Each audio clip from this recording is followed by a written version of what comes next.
Boa noite a todos e todas. Eu tenho o prazer de iniciar essa roda de conversa da APRS sobre o filme Destacamento Blood, do diretor Spike Lee. Sou Laís Kniznik, psiquiatra, professora e supervisora do curso de especialização em psicoterapia do Centro de Estudos Luiz Guedes. E quero agradecer o convite que veio através da Andréia Poiasso Pinheiro. Estou aqui acompanhada por um convidado, que é o Tiziano Osório, jornalista da de Gaúcha ZH, de quem lemos muitas matérias sobre cinema. E pelos colegas Cláudia Zeric, psiquiatra e psicanalista, membro efetivo e didata da Sociedade Psicanalítica de Porto Alegre, foi meu professor, o Eugênio Grevet, psiquiatra, professor adjunto do Departamento de Psiquiatria e Medicina Legal da URGS e coordenador do Ambulatório de Déficit de Atenção do Hospital de Clínicas de Porto Alegre. Eu vou iniciar fazendo um resumo da história contada por esse mestre, que é o diretor e correteirista deste filme. Destacamento Blood acompanha o reencontro de um grupo de 4 veteranos de guerra afro-americanos que retornam quase 50 anos depois ao Vietnã, buscando os restos mortais do líder de seu antigo esquadrão. Além disso, buscam um baú cheio de barras de ouro, destinado a garantir o apoio de aliados americanos na região e que é resgatado por eles de um avião derrubado e depois enterrado. Esse ouro é considerado pelo líder do grupo o resgate de uma recompensa devida ao povo negro. Até completarem essa missão, haverá um derramamento de muito sangue, suor e lágrimas. Temos os amigos Paul, Otis, Eddie e Melvin, que formavam com o líder, que era chamado por eles de Stormy Norman, os 5 Bloods, a que o título em inglês se refere. A eles junta-se o filho de Paul, David, que tem uma relação difícil com o pai. No caminho, eles encontram um grupo que desarma e explode minas e vão se envolver com um contrabandista que garante a saída do ouro através de contas em paraísos fiscais. O filme inicia com uma declaração do Muhammad Ali, que era um boxeador no auge da carreira, campeão olímpico, campeão mundial de pesos pesados, que em 67 recusa-se a atender a convocação do exército e a lutar, deixando claro que essa luta não é sua.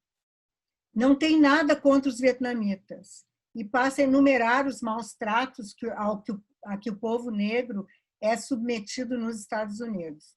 Há uma rápida retrospectiva do início do movimento de valorização dos negros a partir dos anos 60.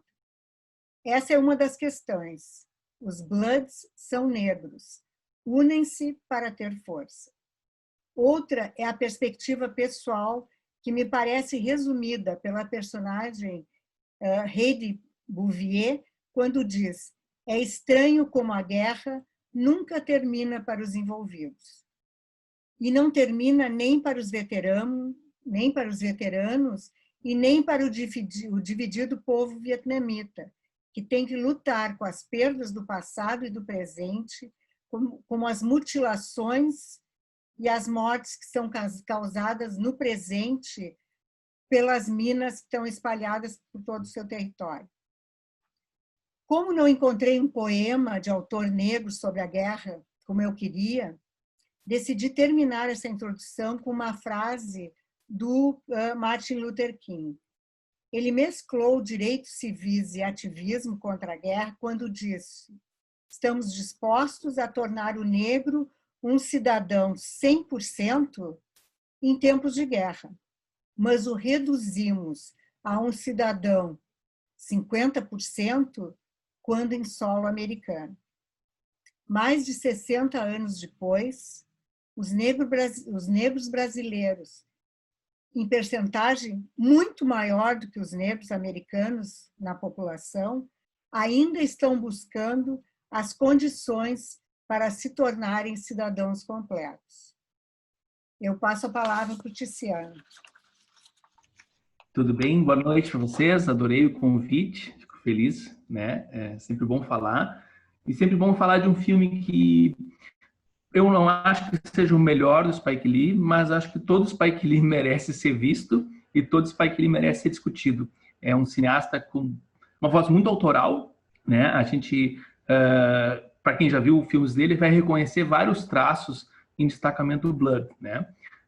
Uma das questões que faz esse filme talvez não ser tão marcante é porque o próprio Spike Lee subiu muito a régua no filme anterior dele, O Infiltrado na Clã, que é um filme que acho que é 2018, e que injustamente perdeu o Oscar justamente para um filme que não merecia nem estar indicado ao Oscar, que era o Green Book, né? Aquilo foi especialmente na comunidade artística negra americana, foi um assinte, porque O Infiltrado na Clã é a história de um agente da polícia negro que consegue, por telefone, se infiltrar numa célula do Colorado da Ku Klux Klan, né? E com apoio de um outro colega que é judeu, que é o vivido pelo ótimo ator também, o Adam Driver. O filho do Denzel Washington é o protagonista, o John David Washington.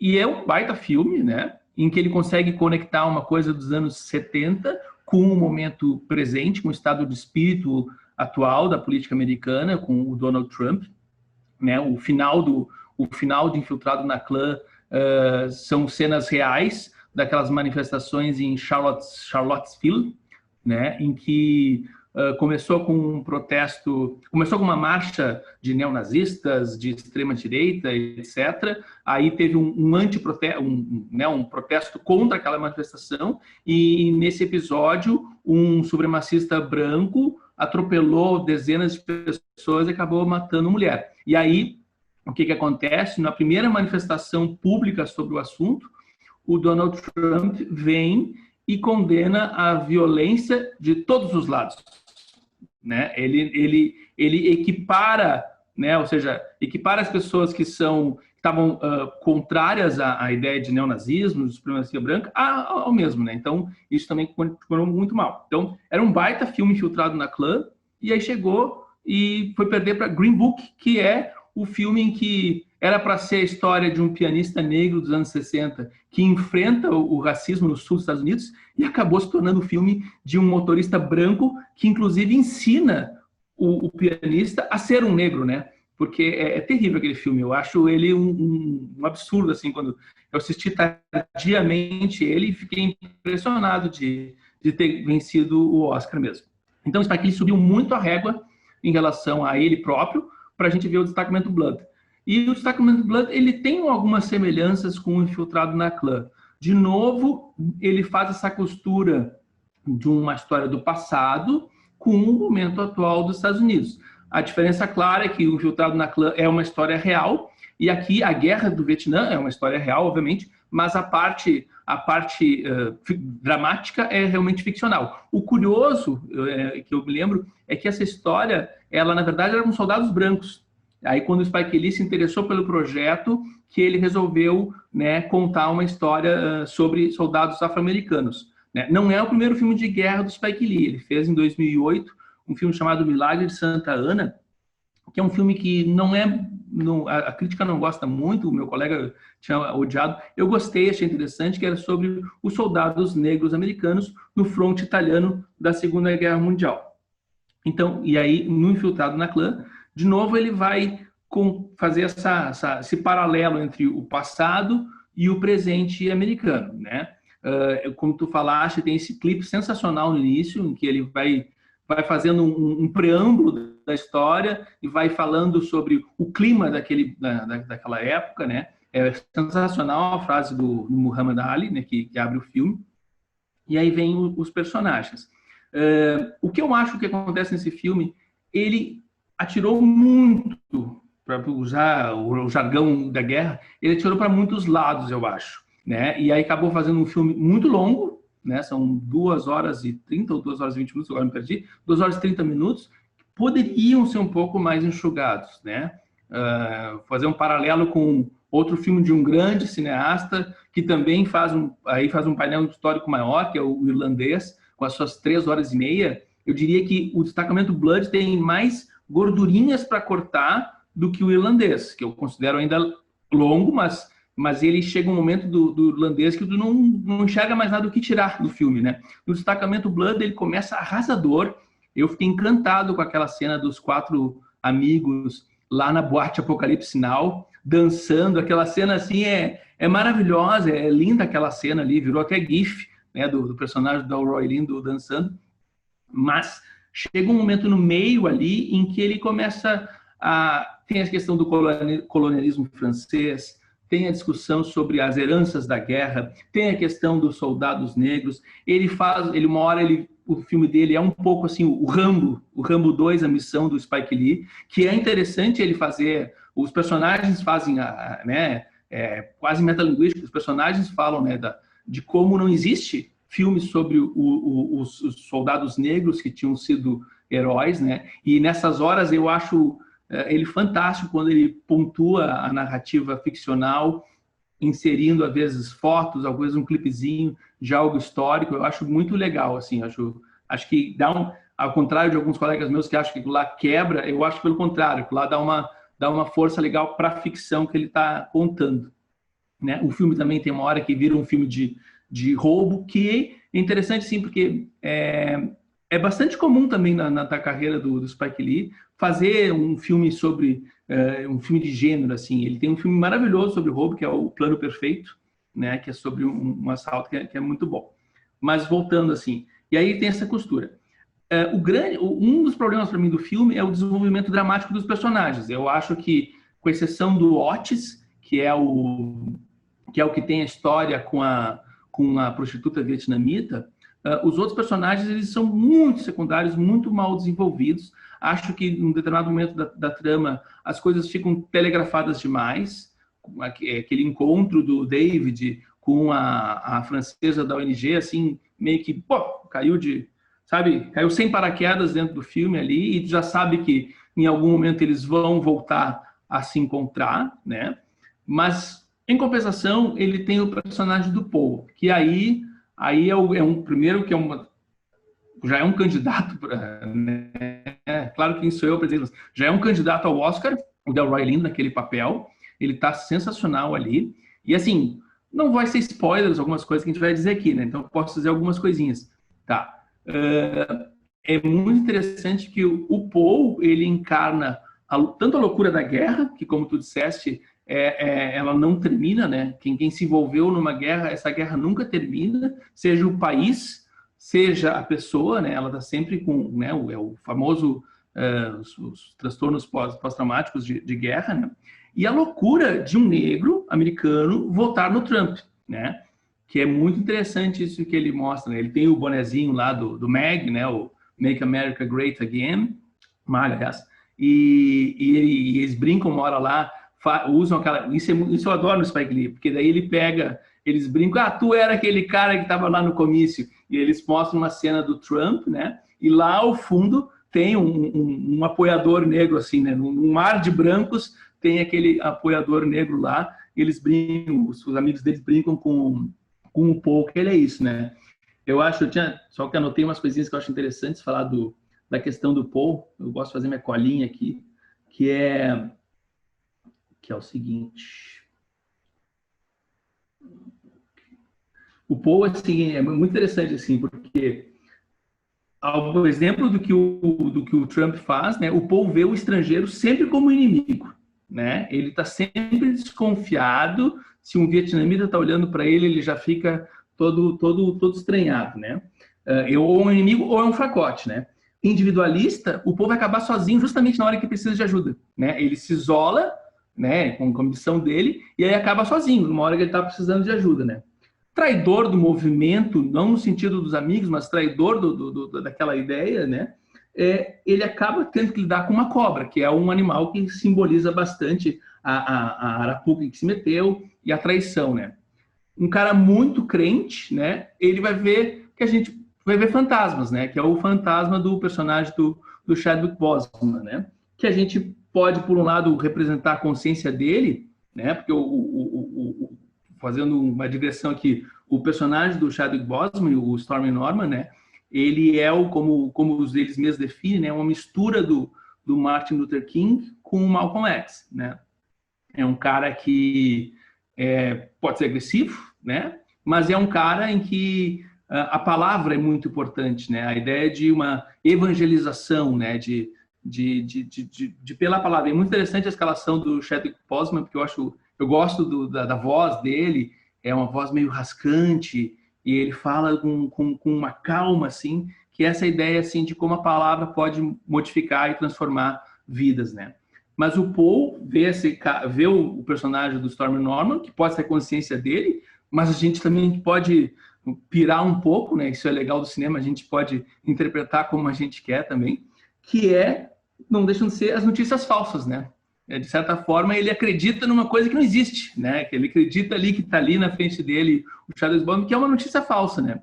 E aí, por fim, né? Não à toa, a certa altura ele acaba de cabeça para baixo, né? Ou seja, tem o mundo dele virado de cabeça para baixo no filme. Então, acho o Paul um baita personagem. Eu adoraria que o Spike Lee tivesse depurado um pouquinho mais, dado um pouquinho mais de direção de atores para o resto do elenco, porque os personagens são bons, mas ele acaba meio que dispersando. Acho que tem um trecho lá da corrida para achar o ouro e o encontro com os franceses que se enrola demais, né? Gosto do final, é sangrento, mas assim, não é um problema ser um final sangrento. Acho muito bonita, porque a gente vai lembrar, né? A maneira, eu não vou dar spoiler, mas tem um personagem que faz um ato de heroísmo que conversa de novo como o Spike Lee mostrou da história, né? De um soldado de verdade que fez um ato de heroísmo. E no final, como no Infiltrado na Clã, ele termina conectando tudo isso com o movimento Black Lives Matter, né? Vidas negras importam, né? Tem gente que achou que ele tinha... me lembro que alguém escreveu assim, Netflix oportunisticamente lançou o filme agora. Não, só um pouquinho. O filme já estava marcado para estrear, né? Ele deu, horrível que eu vou dizer, ele deu, entre aspas, sorte, né? Terrível, né? De ter sido logo na esteira do caso George Floyd, né? Então, assim, incrivelmente, né, aquele final do destacamento Blood, assim, a gente vê aquilo lá e é isso. Infelizmente, os Estados Unidos nunca acaba isso, né? De novo, a guerra nunca acaba. Eles estão sempre tendo que lidar com um episódio muito traumático em relação a essa estigma, né, do povo negro, que lá, de fato, é uma minoria, né? São 12, 13% da população, e o Spike Lee fala disso no filme, né, que são 12, 13% da população, mas na guerra eles representavam 33%, 36% dos soldados, né? Então, é isso que eu tinha para dizer sobre o filme. Eu ainda vou lembrar mais uma coisa, que é da tua área, né, que eu adorei no filme, que foi aquele recurso de pegar as cenas do passado com os atores velhos. Sim. Isso aí eu achei muito genial dele. Eu achei muito bonito isso dele usar os mesmos atores, fazer o papel de 50 anos atrás, porque eu achei um gesto tão carinhoso para com o elenco, né? Achei isso bonito. Nada contra o que o Martin Scorsese fez em remoçar, rejuvenescer digitalmente os seus atores, porque ali tinha um outro tipo de proposta, mas nesse eu achei interessante, né?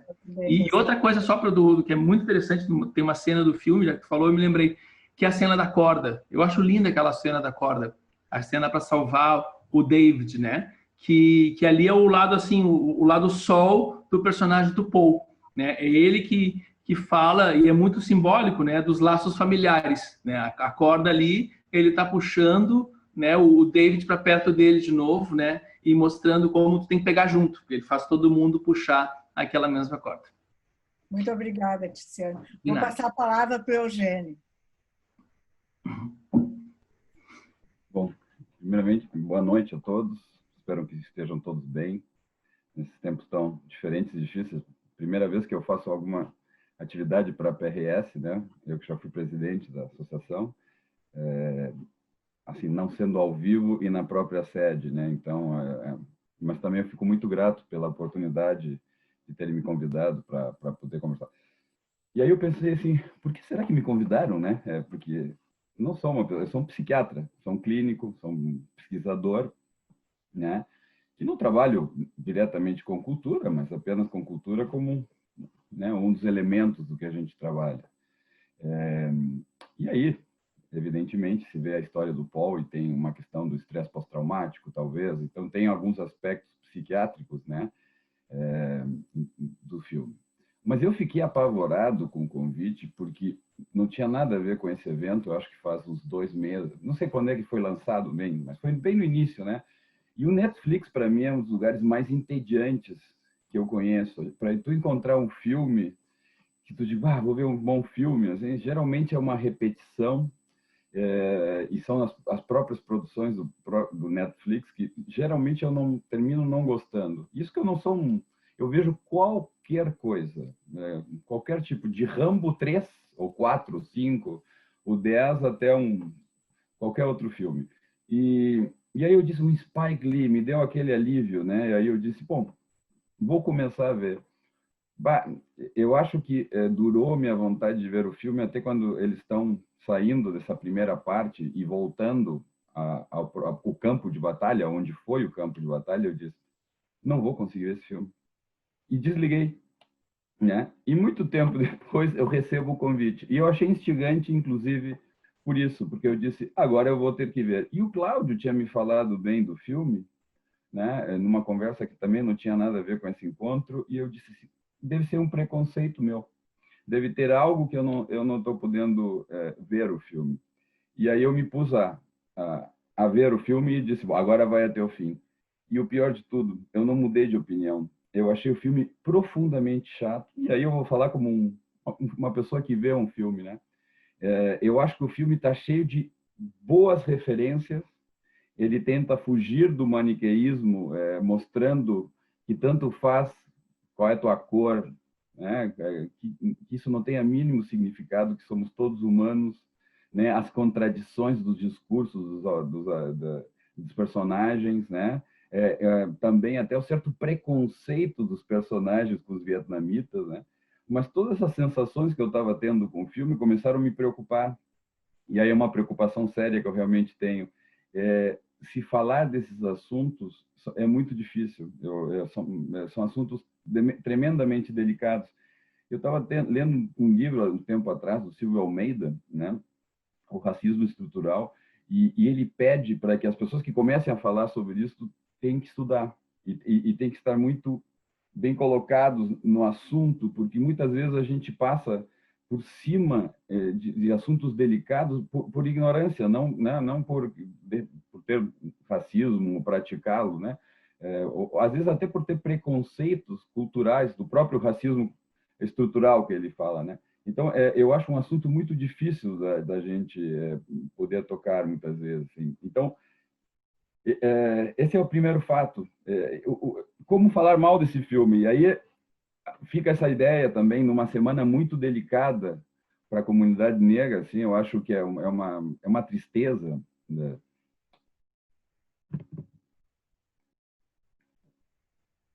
Desculpe a emoção. Tudo isso que a gente está vivendo não é legal, né? A gente vê muitas vezes gurizinhos negros morrendo, né? Recentemente, teve um guri negro de 15, 16 anos que morreu com um tiro nas costas em São Paulo. E cada vez que acontece isso, eu penso no meu filho, que é branco. Mas é poder se enxergar nas comunidades, de como estão sofrendo. E por isso que eu acho muito difícil falar desse assunto aqui, porque eu não gostei do filme do Spike Lee, porque eu sei da importância do filme para a comunidade, eu sei da importância do filme para a comunidade negra nos Estados Unidos, da importância de que se toquem esses assuntos, né? E essas ambivalências que a gente começa a sofrer. E é interessante porque, entrando nesse filme, eu fui rever coisas que eu não via há bastante tempo, como o James Baldwin, por exemplo, que eu acho um gênio absurdo, né? E de como ele se identificava vendo filmes do John Wayne, uma pessoa que batia nas mulheres, que matava índios, que era um profundo canastrão, né? E quando ele se deu conta, e aí eu vou fazer um link sobre essa questão que eu estava falando antes, quando ele se deu conta que na realidade John Wayne matava a pessoas como ele, um negro do Harlem, né? Então isso fazia com que ele se deu conta de que triste, né? Ele não poder se identificar com toda uma cultura americana, né? E aí eu acho que eu volto a esse filme. Eu acho que o Spike Lee, nesse filme, ele se identificou totalmente com a cultura americana e ele faz um filme de guerra meio canastrão e meio igual a todos os outros, né? A volta ao Vietnã, o estresse pós-traumático, né? Que eu acho que tem coisas bonitas no filme, como, por exemplo, essa questão de quando eles estão relembrando a guerra, né? Eles fazem uma alusão a Apocalipse Now, né? Aquele sol e aqueles helicópteros, e eles estão velhos. O que acontece no estresse pós-traumático? A gente fica velho e a guerra ela continua como naquela mesma época. Aquela época volta e volta e volta, né? Sem parar. E eu acho que nisso ele foi extremamente sensível. Mas o filme, com o tempo, ele vai se perdendo em um monte de clichês, em um monte dessas discussões que não terminam mais, e que ele não termina no filme.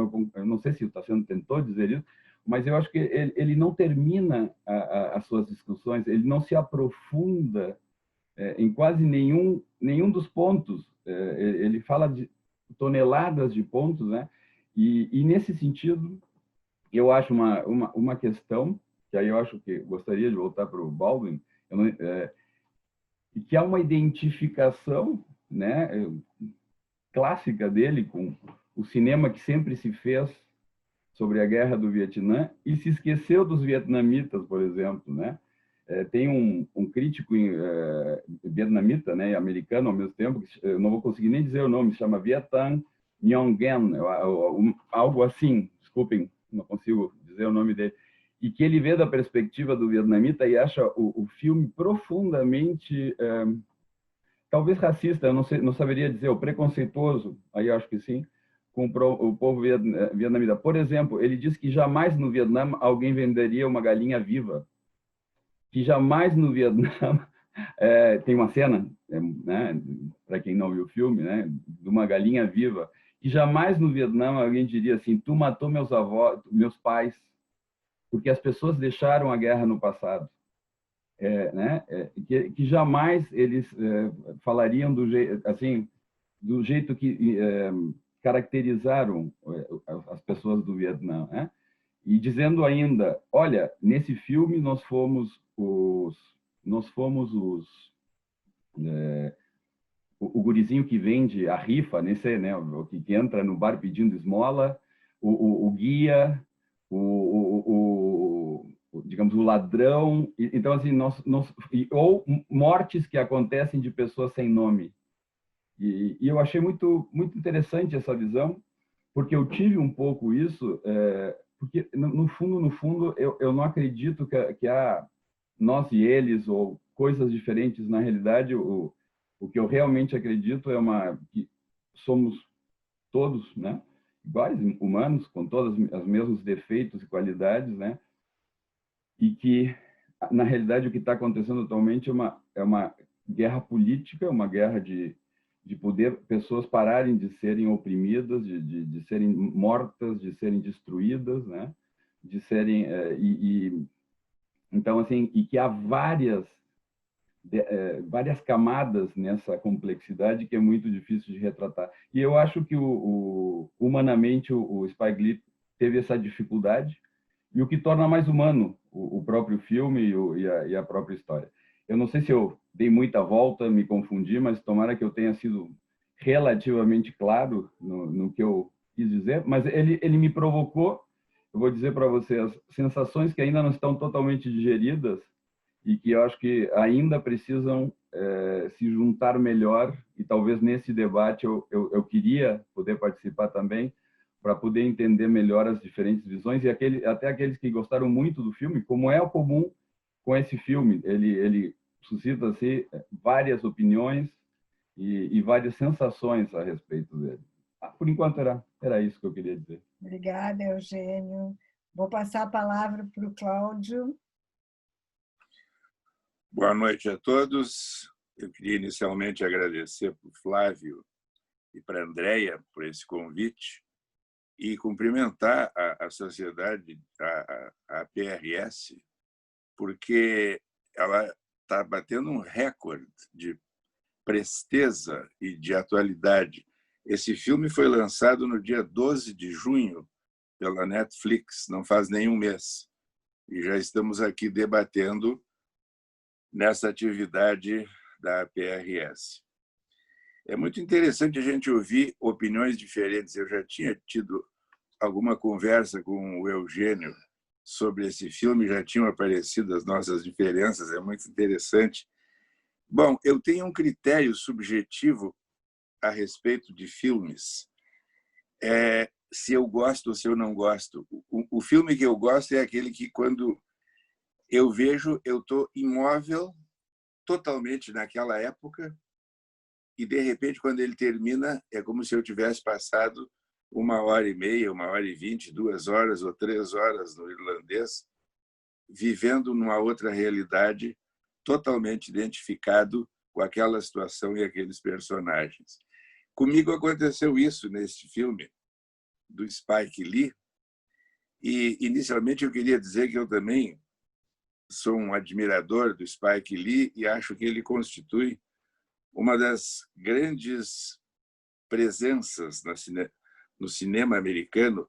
Eu diria, então, são 3 grandes cineastas de Nova York: o Spike Lee, o Woody Allen e o Martin Scorsese. Parece que até são amigos os 3, e esses dias ele declarou que não ia sair de Nova York na época dessa pandemia, porque os outros 2 também ficaram, e ele ia ficar lá, e mostra ele dando uma entrevista, passeando de bicicleta e falando sobre esse filme. Bom, eu acho que esse filme tem muitos aspectos interessantes, mas eu vou me deter em alguns, porque vocês já falaram de vários. Uma das associações que me veio foi com um filme de 66, A Guerra Acabou, do Alain Resnais, com o roteiro do Jorge Semprún e o Yves Montand como o ator principal. É um título irônico, porque a guerra não acaba nunca. E como vocês já comentaram, e quem fala nisso é a Edi, que, aliás, é muito interessante, é uma das citações, né? Ela mesma diz, como a Hedy Lamarr, aquela famosa atriz, ela diz: a guerra não termina nunca. Depois há um outro personagem que vai dizer de novo isso. Então, eu acho que esse é um dos aspectos ricos do filme. É um conflito interminável. Tem algumas cenas que eu nunca tinha visto, eu só tinha visto a foto em que aquele general coloca o revólver, mas eu fiquei horrorizado de ver. Ele executa o prisioneiro Viet Cong, o rapaz cai assim, sangrando. Então, tem algumas cenas de uma violência tremenda, e parece que alguns criticaram, porque acharam muito chocante. Ele entremeia a história com os documentários, e isso dá uma sensação de grande vitalidade. Bom, a guerra que não terminou. Eu acho que esse filme explora muitas coisas. Pode ser que o Eugênio, em parte, tenha razão quando ele, e talvez o Tiziano também, porque o Spike Lee nesse filme atira em diversas direções e se concentra em algumas.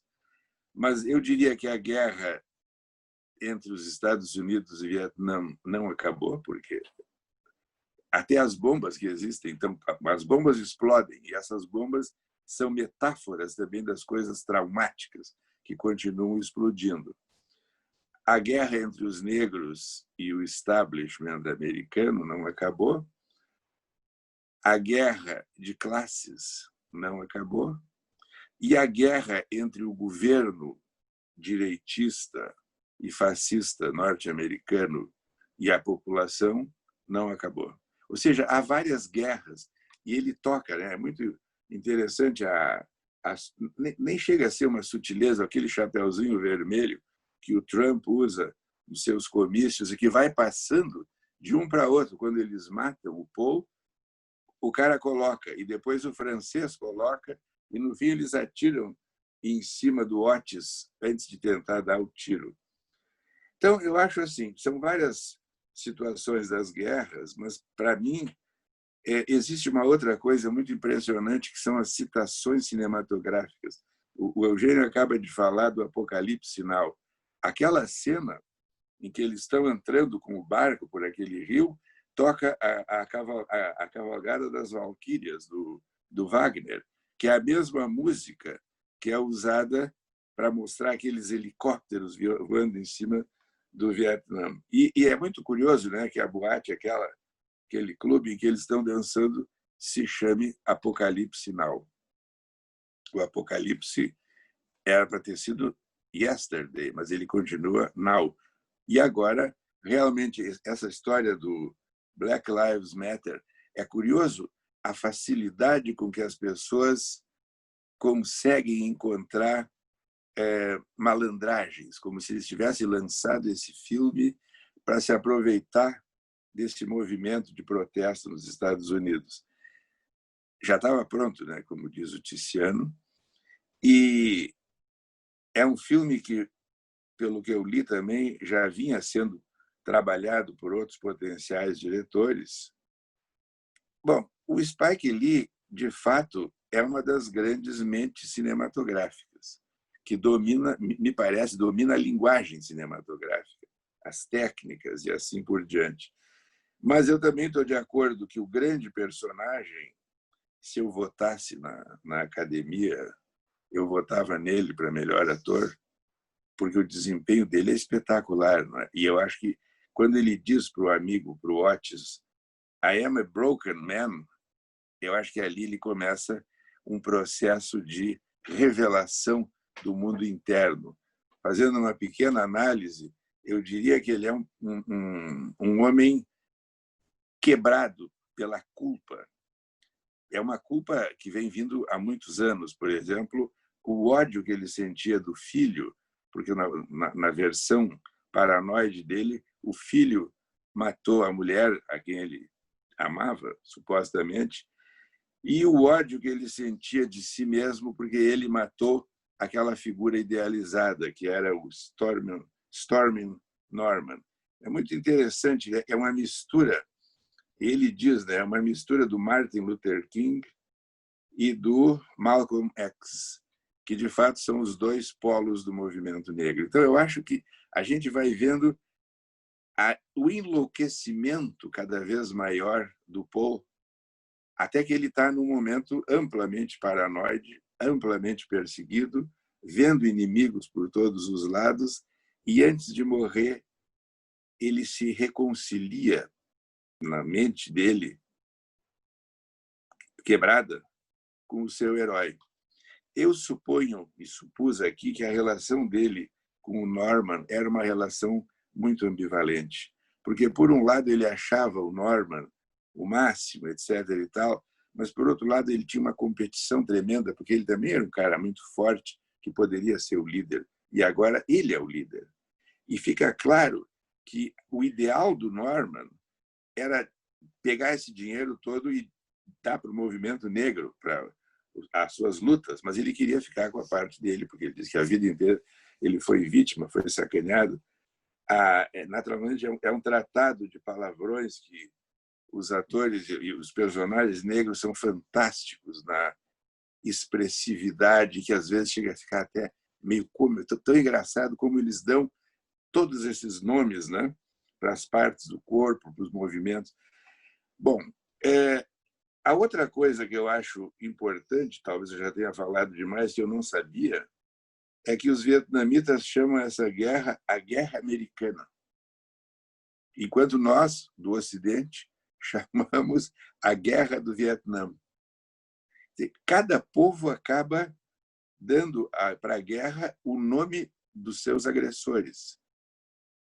E o que foi feito lá os massacres que foram feitos lá.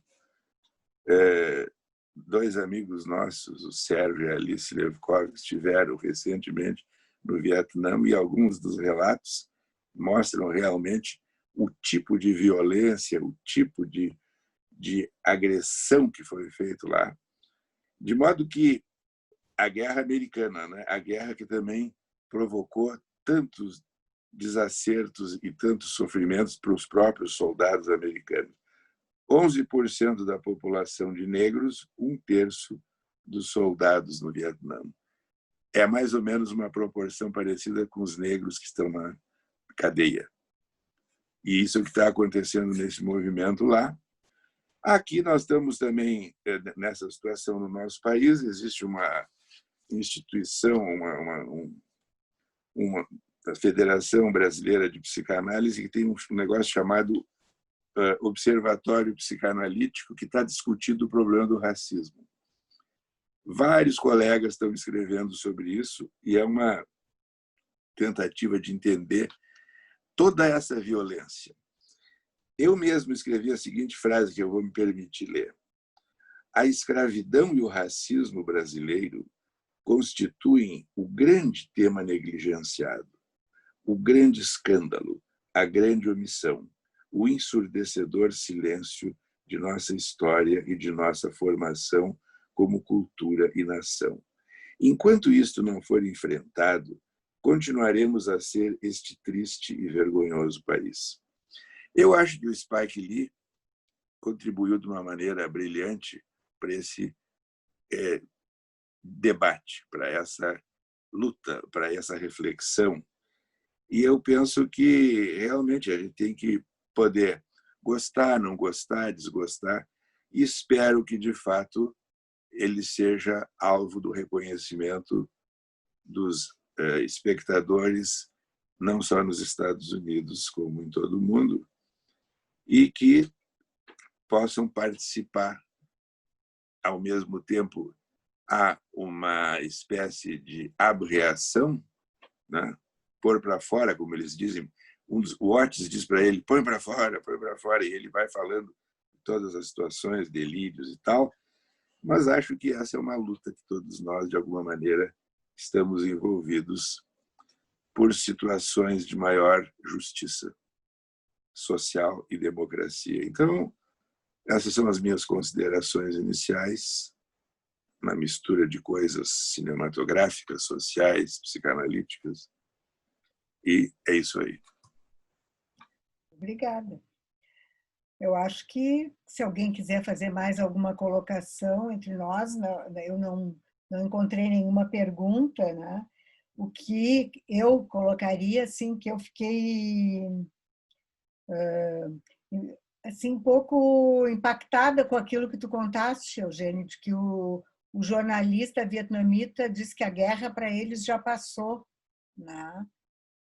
Porque eu fiquei lembrando uma coisa que me impactou no Museu do Holocausto, em Berlim, que tem filmes de entrevistas que foram feitas com pessoas que estavam na rua, né? E que perguntavam sobre os campos de concentração e que as pessoas não conseguiam falar, sabe? Era uma coisa muito difícil para elas falar sobre isso. E a revisão, pelo menos que a gente tem percebido, quem gosta de cinema, foi uma revisão, pelo menos no cinema, apareceu muito mais tarde, né? Muito mais tarde é que começou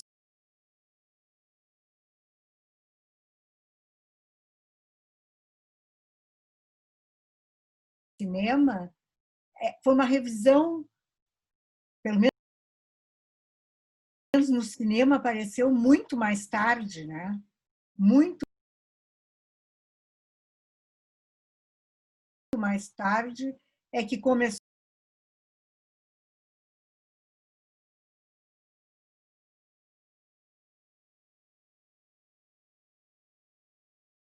a visão, pelo menos no cinema, apareceu muito mais tarde, né? Muito mais tarde é que começou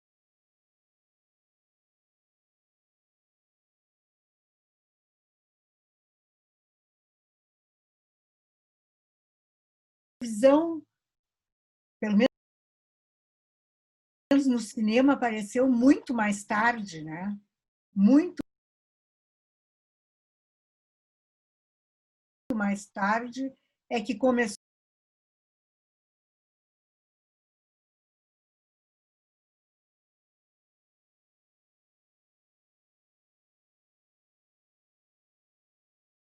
a visão, pelo menos no cinema, apareceu muito mais tarde, né? Muito mais tarde é que começou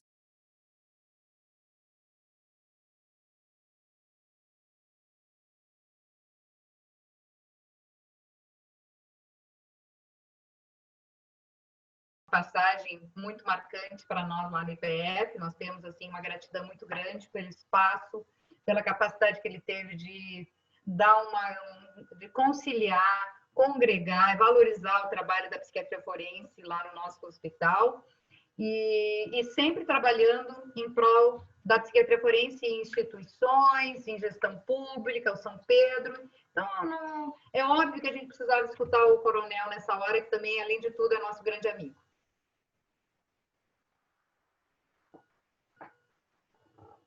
Vamos lá, cadê o coronel? Vamos ver, escutar o coronel. Oi! Primeiro, vou renovar a satisfação, a alegria de reencontrar amigos de longa data e muito queridos, pelos quais eu tenho um maior amor e carinho.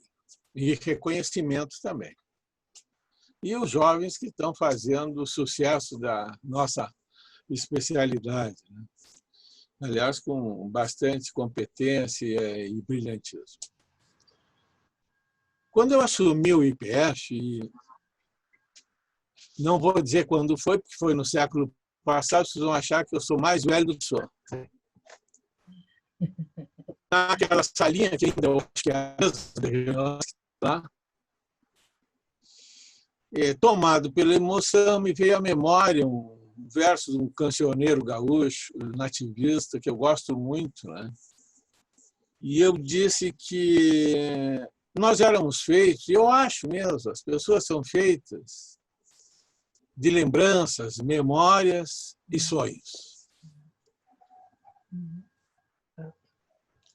Bom, o que eu assisti até agora foi a memória viva de uma trajetória muito interessante que eu tive a honra de partilhar naqueles anos, um pouco menos nos anos que se seguiram, por razões das mais diversas, mas todas procurando sempre fazer do pouco que eu tinha de condições e habilidades, não é tornar beneficiária as populações que eu julgava necessitadas, enfim.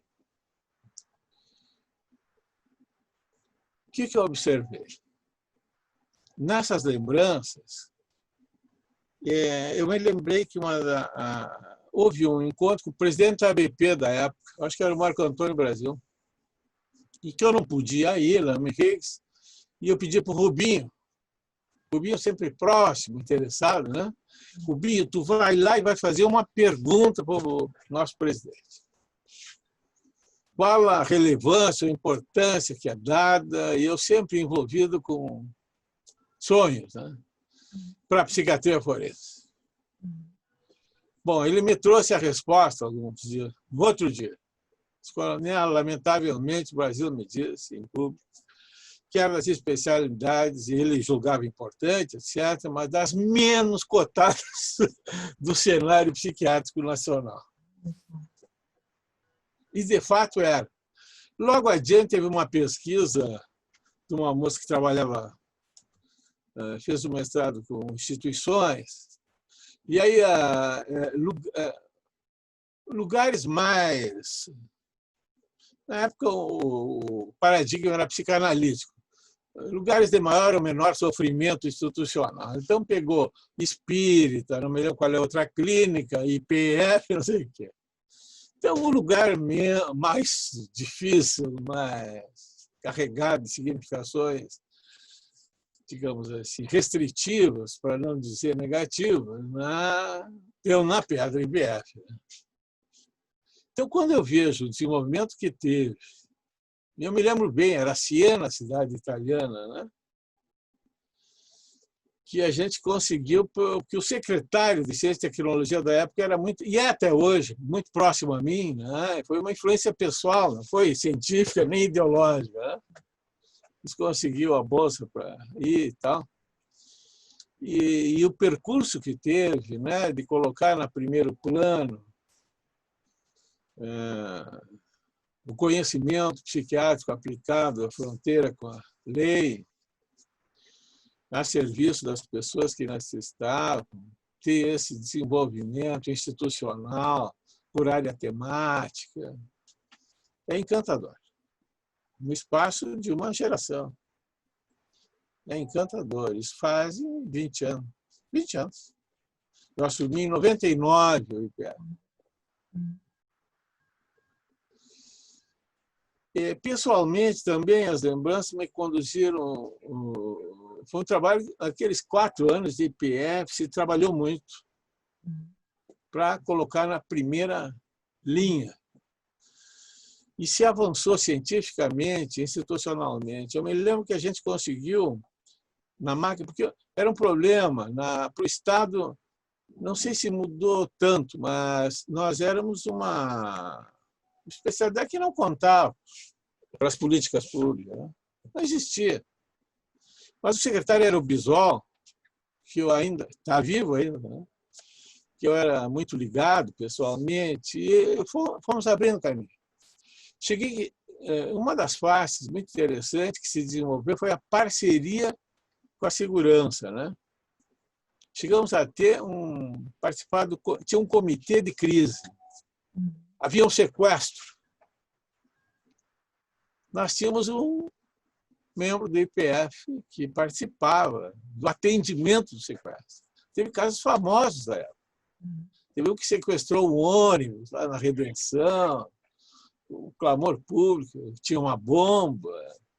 Mas não só isso, se conseguiu participar também, tinha um criminoso de repetição sexual que aterrorizava a região ali, de Lajeado e cercania. Né? Colocamos alguém, se fez o perfil e se prendeu, se conseguiu prender.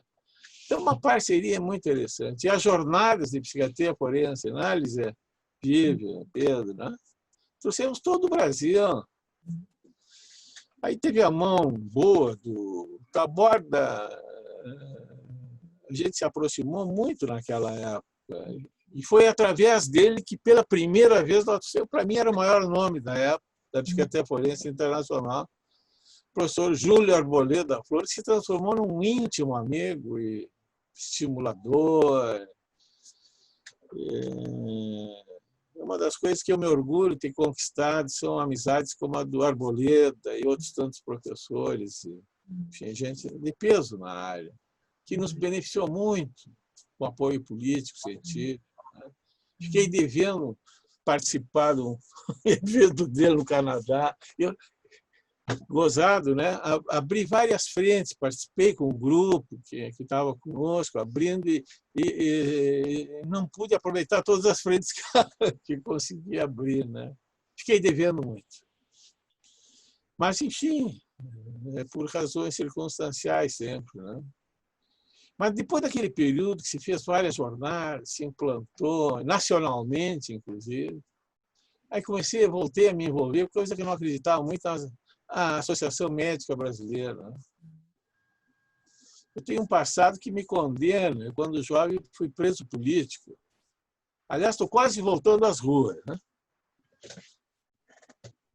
Não, ditadura nunca mais. O problema, como dizia o Paulo de Argolo Mendes, que liderou o sindicato, né? Convidava ele para um meeting há pouco tempo, na frente do Palácio Piratini. Não, tudo bem, estou contigo, mas e quando a polícia bater, como é que nós vamos disparar? Porque hoje já somos velhos, gordos. Mas, de qualquer maneira, então, Passado dessa época, começamos a mexer na BP, teve um peso importante. Tu vê onde a Forez foi nos levando, né? Tinha um grupo que dominava a BP 40 anos. Hein, Lisê? Te lembro da campanha? A Lisê está viva, todo nosso grupo participou, mas a Lisê estava na Assembleia lá, né? Então, a gente conseguiu virar a votação histórica, que é o grupo que hoje está na BP e vai ficar há muito tempo. Claro que eu tive que assumir um cargo lá. E já saí da Forez, já fui para as políticas de saúde institucionais, secretário-geral. Depois me envolvi muito com a BP. E lá eu tive que largar um pouco desse amor antigo que é com a forense. Tive que ir para as políticas de saúde mental, com a política geral. E aí fui tomando rumo, né? Não sei, é a lembrança que eu tenho. Aí, quando eu vi, eu estava no São Pedro. Como dizia alguém lá do IPF, quando houve a troca de governo, né, dizia ele, o raio caiu do outro lado. E se imaginar que com a vitória da Ieda, né? Não, da Ieda, eu já tinha cooperado com o Rigoto, né? Eu voltasse para o IPF, né? Mas aí o Terra fui para o lado da saúde, da política geral, acabei no São Pedro, né? Que, aliás, foi muito legal, sabe? Mas sempre com o olho ali, como diziam alguns, o Rubinho era um que me incentivava muito, falou, tem que derrubar esse muro. Quer dizer, o IPF tem que voltar. A assistência ao doente mental criminoso tem que ser da saúde mental, uma coisa só. E dali fui mais para essa área de políticas públicas. Não houve nada importante desde a Ieda de políticas públicas de saúde que a gente vai participar. Criamos o programa de prevenção à violência, que teve um desenvolvimento muito bom no começo, conhecimento oriundo da nossa área. Né? Infelizmente, a gestão que se seguiu, a da Ieda, sepultaram. Né?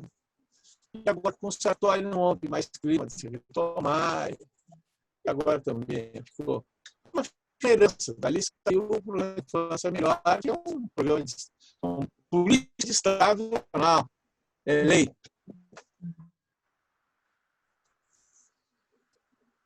E dali também começamos a trabalhar nacionalmente por uma coisa muito importante, que é a mudança na liderança nacional institucional da psiquiatria e na legislação arcaica que tinha. E que no Rio Grande ainda tem. E aí tivemos, nesse trajeto, que eu acho que foi muito... Eu gostei muito de participar, mas o grupo, a liderança do Osmar Terra foi decisiva para o nosso grupo. A gente conseguiu, no fim de 17, mudar a legislação. Hoje a lei de saúde mental é outra, moderna, competente, de acordo com as novas necessidades. Está lá, promulgado.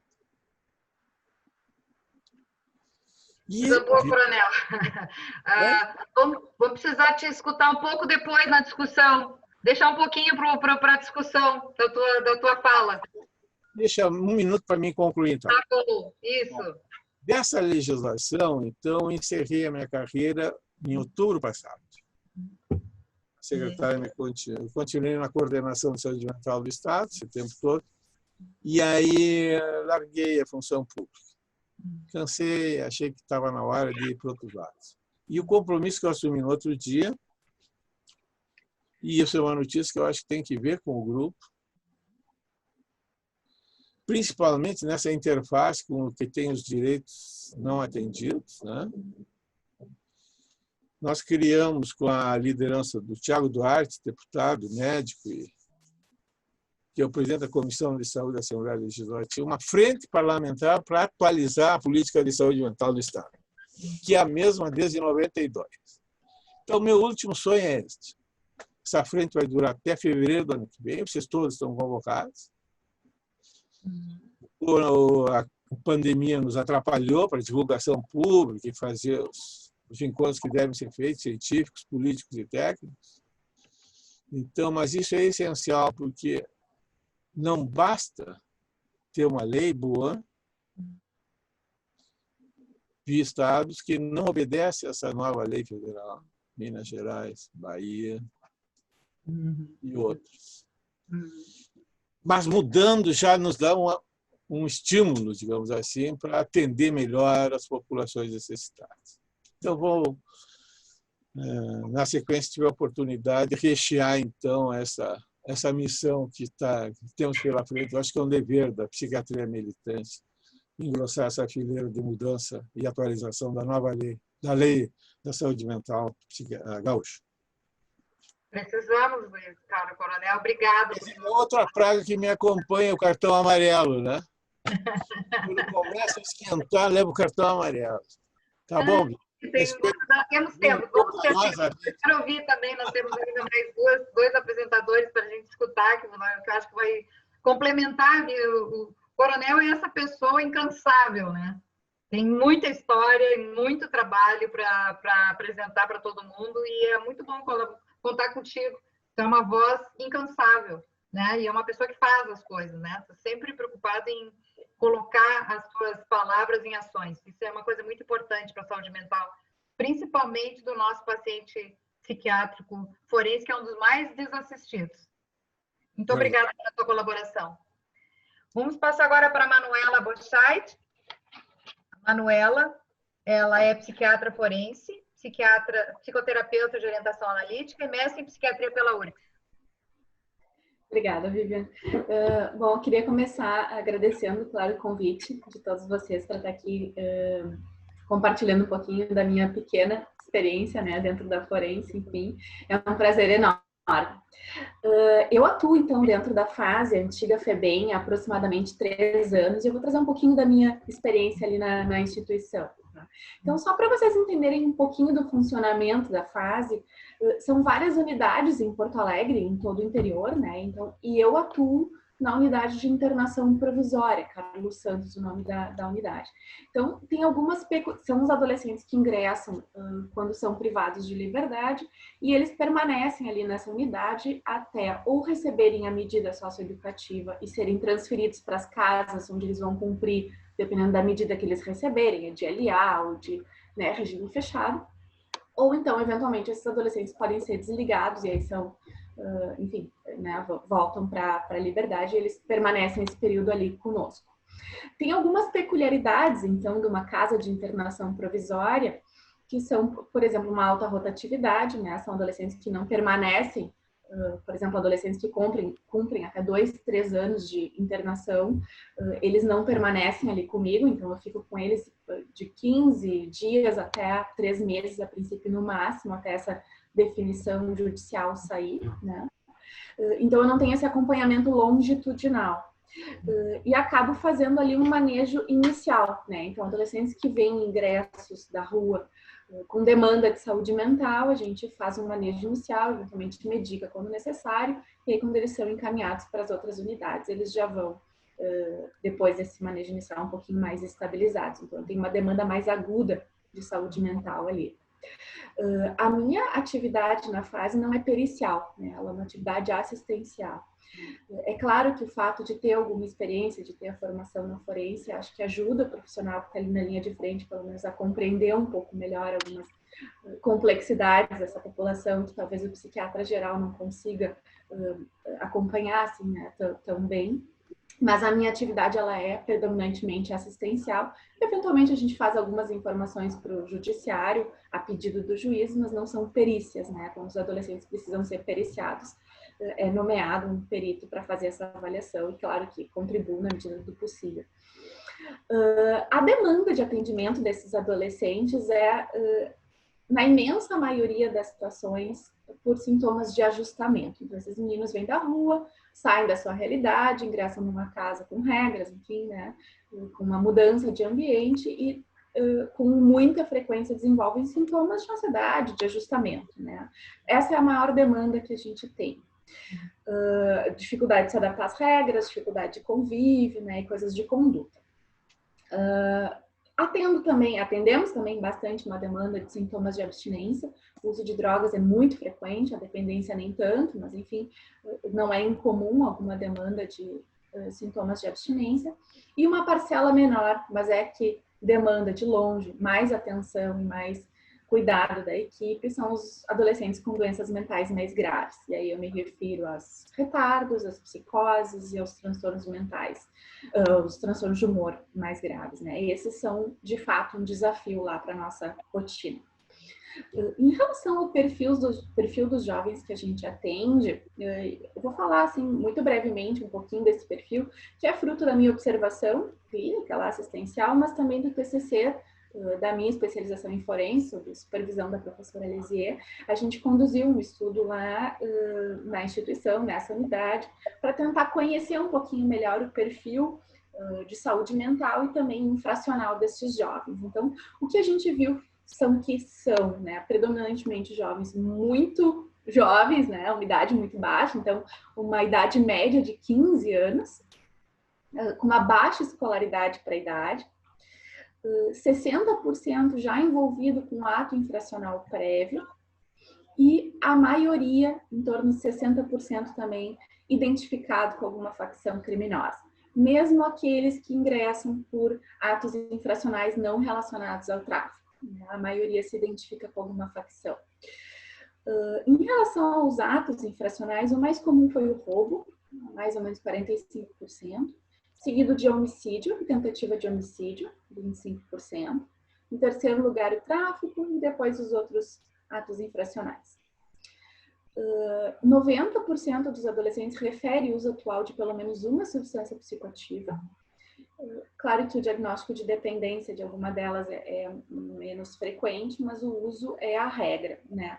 E costuma ser a imensa maioria o uso de várias drogas, né? De múltiplas substâncias. Os diagnósticos que a gente observa mais frequentemente nesses adolescentes são o transtorno de conduta, o TDAH, o transtorno por uso de substância e aí dentro das doenças mentais, principalmente o retardo ou os quadros limítrofes de inteligência. Então, para finalizar, mas talvez a parte mais importante para a gente poder discutir são os desafios que a gente encontra lá na instituição, né, no cuidado com os adolescentes. Então, o primeiro deles, eu acho que é a vinculação desses adolescentes à rede de saúde mental. A gente muitas vezes identifica adolescentes com demanda nesse sentido, encaminha, faz manejo inicial, vincula com o posto, ou com o CAPS, enfim, com a rede de saúde, faz o encaminhamento, fala com a família. Esses adolescentes reingressam depois de alguns meses e esse encaminhamento, via de regra, se perdeu. Esses adolescentes não conseguiram chegar ou se vincular ao sistema de saúde, que é uma frustração, né, que a gente enfrenta, enfim. Um outro desafio que a gente tem é da compreensão da própria equipe dentro da instituição do que é a saúde mental, né? O que é conduta, o que é doença mental, o que se maneja com remédio, o que se maneja com intervenções psicoterápicas, né? Isso é uma grande confusão lá dentro, então eu acho que eu tenho um papel também interessante lá nesse sentido de educar, de psicoeducar as pessoas que estão na lida com esses adolescentes, de poder diferenciar um pouquinho essas coisas, né? Porque tem uma tendência geral de querer resolver tudo com a medicação, quando também não é assim, né?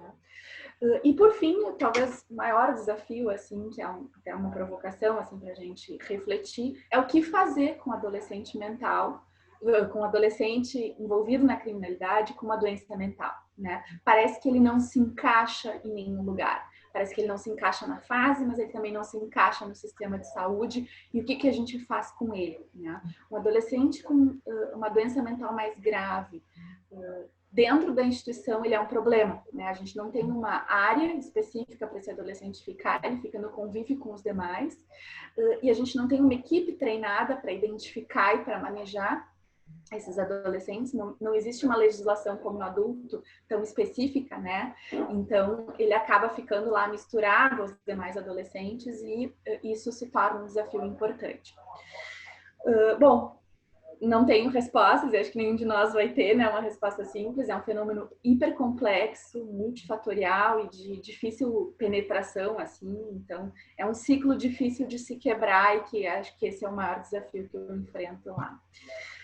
Acho que era isso para a gente começar. Agradeço a todos aí a atenção. E ótima colaboração, Manuela, que tu trouxe para nós, e parabéns, uma das recentes mestres, né, que nós temos. Parabéns. Obrigada.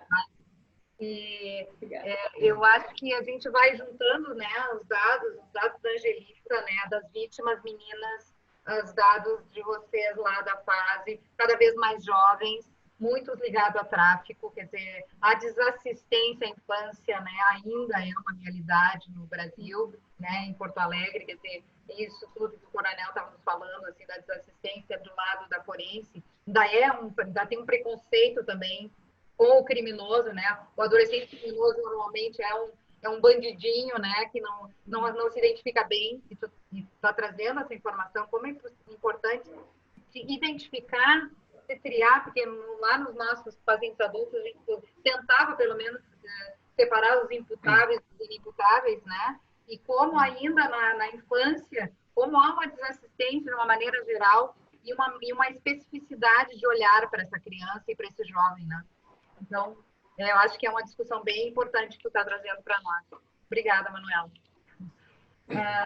E agora, para concluir, acho que não foi à toa que foi o Pedro Zorato, que vai falar do nosso querido IPF, né? Que nós estamos todos, de alguma forma, ligados de alguma forma ao IPF, por razões variadas, as nossas aqui, eu, a Lisier, Coronel, Alcina, né, Helena, razões muito afetivas, né? É o nosso berço, né, da nossa paixão pela psiquiatria forense. Então, nós convidamos o Pedro Zorato, que é nosso colega, ele é psiquiatra do Corpo Clínico do Instituto Psiquiátrico Forense. Pedro. Estamos aí, então. Então, boa noite a todos. Agradeço, então, o Departamento de Psiquiatria Forense da PRS para participar desse evento aqui, que reúne tantos amigos. A ideia, então, é trazer um pouco da realidade atual da atividade no IPF. O IPF é uma instituição quase centenária, né? De 95 anos, faz esse ano, e é um velhinho, então, né? Por conta disso. Ele foi criado, o coronel já comentou também, num pavilhão do então Hospício São Pedro, que, para quem não conhece, né, fica ao lado, né? Exatamente ao lado, que o coronel fez menção em relação aos muros, né? O curioso é que inicialmente estava previsto uma divisão criminal e uma divisão civil do IPF, que na verdade acabou não se confirmando, né? Ficamos só com a atividade criminal. Para ter uma ideia, quando surgiu, tinham 13 pacientes, né, em 1925, quando nós entramos, a turma, eu e Elisê, né, daqui, né, em 94, nós entramos, né, há 25 anos, nós tínhamos quase 620 pacientes, né? E hoje, em 2020, nós temos 180 pacientes. Com o passar do tempo, o IPF, então, passou a ser uma referência, né, para avaliação de responsabilidade penal em todo o Estado. No momento, ele está ligado à Secretaria da Administração Penitenciária, através da Superintendência dos Serviços Penitenciários. Houve uma pequena modificação, né, nisso. Então, a gente tem uma ação pericial, né, na área criminal e assistencial. Então, cabe a nós a elaboração das perícias advindas das varas criminais de todo o Estado, incluindo varas federais, militares também. Então, os laudos, né, principalmente que a gente faz lá, são de responsabilidade penal, dependência toxicológica, avaliação de troca de pena por medida de segurança e a verificação de cessação de periculosidade. E o atendimento aos pacientes com cumprimento de medida de segurança, né, mediante a elaboração de um plano terapêutico, visando a reinserção social no momento oportuno. Isso é feito basicamente desde o início, né? Quer dizer, a gente, quando recebe o paciente, já começa a pensar na saída do paciente, mesmo que possa demorar bastante tempo, principalmente com a busca do resgate da família, né? Delitos basicamente contra a família, isso fica muito difícil, né, para as famílias enfrentarem essa situação. O acompanhamento judicial, então, né, da medida de segurança é feita pela Vara de Execuções de Penas e Medidas Alternativas. Então, a VEPMA, né, acompanha as medidas de segurança através da apreciação dos laudos, né, que a gente encaminha, e também, mais recentemente, conduzindo audiências judiciais. Essas audiências ocorrem dentro da instituição, né, com a presença do juiz, promotor, defensor público, o próprio paciente participa, né, das audiências, a família é intimada também quando existir, né, familiar ou alguém da rede, né, de apoio, e a equipe terapêutica, né, tem um papel fundamental nessas audiências, e representantes da Secretaria Estadual e o municipal também de saúde. Compete também, né, para nós lá no IPF as avaliações psiquiátricas dos presidiários, né, com superveniência de doença mental, e a emissão de pareceres ao judiciário, principalmente nas varas criminais. No caso do perito sugerir, então, a medida de segurança, mesmo sem ter a sentença judicial, nós costumamos solicitar autorização judicial para permanência já na instituição, né, no IPF, para evitar muitas vezes que o paciente, daí já paciente, né, retorne ou que ele vá no estabelecimento prisional comum. Isso é bem importante, assim, porque imagina um doente mental, né, passando algum tempo, às vezes anos, no estabelecimento prisional comum antes de ir para o IPF para início da medida de segurança, né. Então, muitas vezes o perito sugere alta progressiva desde o início do tratamento, né? Quer dizer, na verdade, para já iniciar o tratamento e com a possibilidade dele sair, né? Isso não é autorizado geralmente pelo judiciário. O paciente chega, né, para cumprir a medida de segurança sem essa autorização. A alta progressiva, então, ela foi criada há muito tempo, né, em 1966, e a gente considera que foi um grande avanço, né, até hoje, né, claro, no cumprimento da medida de segurança. É bom lembrar, né, muito antes da lei antimanicomial, né, que foi de 2001. Então, essa situação é importante, né, da alta progressiva, porque auxilia na avaliação de risco, porque se o paciente já começa a sair da instituição, né, com autorização judicial, com autorização psiquiátrica, fica mais viável que a gente observe como ele vai se comportando na comunidade, né? Então, isso auxilia, né, na elaboração dos laudos e, obviamente, na própria questão da desinstitucionalização, né, autoprogressiva. A gente tem sido demandado a fazer as avaliações de verificação de cessação de periculosidade, que, pelo Código Penal, é anual. O juiz tem solicitado mais do que uma vez ao ano, 2, às vezes 3 vezes ao ano. Importante também trazer aqui que nos últimos anos o judiciário tem tido um entendimento no sentido de estabelecer um tempo máximo para o cumprimento da medida de segurança. Assim, a medida de segurança que inicialmente era, portanto, tempo indeterminado, hoje tem um tempo máximo definido pelo judiciário. Isso já tem, né, decisão do STJ em 2015, que dispõe que o tempo de duração da medida de segurança não deve ultrapassar o limite máximo da pena, como se fosse uma pena comum, né? Então, isso significa que segue o mesmo cálculo, como se fosse uma pena comum. Então, por exemplo, se chega o tempo, né, designado pelo judiciário do término, e o juiz decreta a extinção da medida de segurança, né, fato que não existia anteriormente, né, e determina que a equipe terapêutica elabore o plano de desligamento da instituição forense. Quer dizer, isso se o paciente já não tiver saído pela própria desinternação condicional, né. Eu penso que isso a gente pode considerar como um avanço, de uma certa forma, né? Em alguns casos, que a periculosidade é reduzida, né? Então, o que significa? O que acontece? A autoridade de saúde, através dos secretários de saúde, que são intimados, né, pelas audiências, eles são intimados a disponibilizar um serviço de residencial terapêutico ou clínicas, né, que são custeadas integral ou parcialmente pelo poder público.